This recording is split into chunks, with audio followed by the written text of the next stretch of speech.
పెడతాడు. మనం ప్రజాస్వామ్యంలో ఉన్నామా? నాకు ఒక సామెత జ్ఞాపకం వస్తుంది. ఒకప్పుడు హిట్లర్ ఉన్నప్పుడు జూవిష్ దాడులు జరిగేటి. అప్పుడు దాడులు జరుగుతూ ఉంటే ఒకతను అనుకుంటాడు, దాడి జరుగుతూ ఉంది, ఎవరి మీద జరిగింది? జూయిష్ పైన జరిగింది, నేను జూయిష్ కాదు, నాకేం బాధ, ఇంట్లో పడుకున్నాడు. కొన్ని రోజుల తర్వాత జూయిష్ అయిన తర్వాత కమ్యూనిస్టుల పైన చేశారు.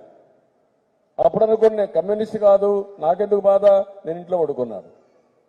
కొన్ని రోజుల తర్వాత ట్రేడ్ యూనియన్స్ పైన దాడి చేశారు. అప్పుడు కూడా అనుకుని నేను ట్రేడ్ యూనియన్ కాదు, నమ్మడానికి కూడా మనిషి లేడు.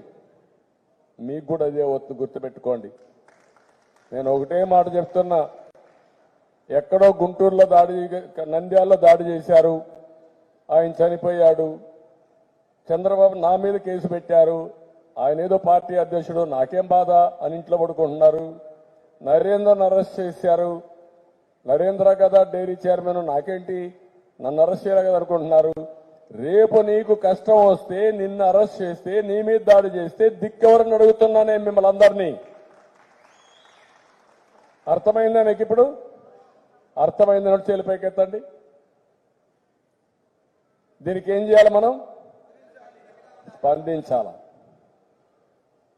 న్యాయాన్ని న్యాయంగా, ఎవరు అన్యాయం చేసినా ఖండించాలి. ఎప్పుడన్నా చూశారండి ఇలాంటి కేసులు, తప్పుడు కేసులు?